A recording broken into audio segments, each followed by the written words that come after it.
Happy New Year, fellow Cinethusiasts! My name is Christina, and welcome to another Let's Get Reels movie review.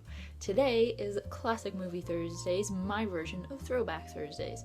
And since it is New Year's Eve today, and it just so happens to be on a Thursday, I have decided to watch the movie called Made for Each Other, which kind of takes place around New Year's Eve and around Christmas time and all this stuff in the winter. So I figured, since it's one of my favorite movies and a really good movie, I feel that if you're a big fan of Carole Lombard and James Stewart, you should definitely see, and also for the story.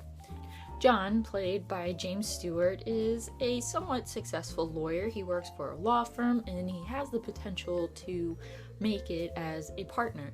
He is sent up to Boston to work on a case and find out some things, and he winds up coming back home married to Jane. He meets her, I believe, on a train, or he meets her somewhere. Then his career kind of comes down to, well, does he want the partnership and to do this big case that could make him a partner, or does he want to just be with his wife? And the story kind of spirals from there because, as you can guess, he picks his wife, and then they struggle a lot as a couple. They live with his mother, who is very controlling and kind of a pain in the ass. She just wants to run every inch of the house. They have a lot of financial troubles, and John kind of gets into a big struggle at work, and I believe he is let go. And it's just one thing after another. It kind of doesn't work, but they do have each other, and they eventually have a son, and that son becomes sick, unfortunately, and he pulls through, but it's just, the whole movie is just one big constant struggle after another. Now, this may not sound happy, but, you know, it does have the ending where the kid comes out okay, and John and Jane realize that they are okay, that the only things that matter in life are if they're happy together, they are happy with their son is healthy, they're healthy, and things do eventually work out for John with his job. And I loved that story of perseverance.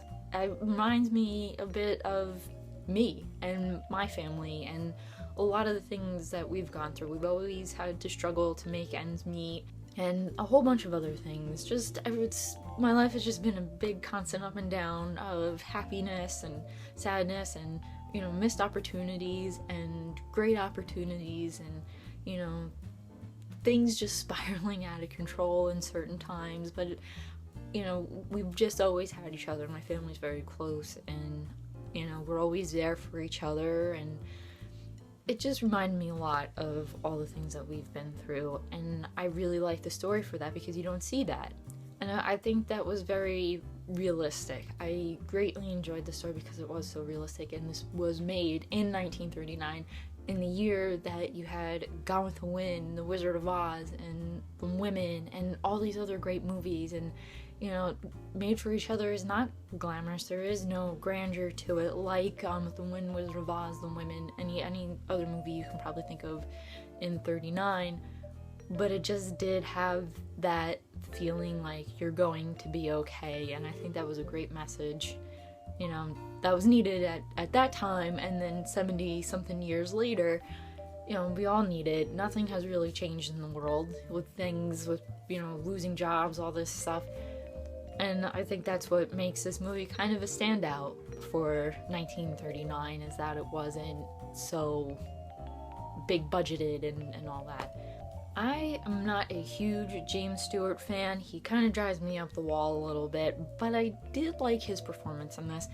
I love Carole Lombard, and I think I may have actually seen more of her kind of dramatic roles than I have like her comedic roles, and I really liked her in this movie. It was interesting to see her be a mother in this and see her be a little bit more dramatic, yet very, very charming and very endearing. And you really can't go wrong with Carole Lombard in any movie, and I think her being in this movie made James Stewart a little bit more easy to tolerate for me in this film because she kind of like balanced him out a little bit.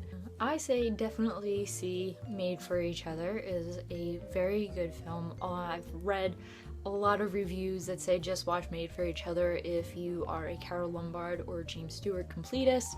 I don't think you need to. I think you just have to have a great admiration for movies, maybe, or you just really like movies, and, you know, have an open mind about it, and maybe you'll feel a little connection to it, and maybe you're going through a hard time in your life. Maybe you need this story of John and Jane and their struggles in life, and, you know, just to see that they do come out okay, and maybe things will work out okay for you. It has so far for me. I've been feeling very well, and I think this movie just, like I said, it speaks to me, and it made me feel a lot better after watching it. So if you liked my review, or just my ramblings of Made for Each Other and Carol Lombard and a little bit of James Stewart, give this review a thumbs up. Leave a comment down below if you have seen this, if you're a big Carol Lombard fan or James Stewart fan. If you have any suggestions of what I should watch next, also leave them down below. And don't forget to hit that subscribe button for future Classic Movie Thursdays and other movie reviews, because that is what I do here. And as always, keep watching movies and stay absolutely fabulous.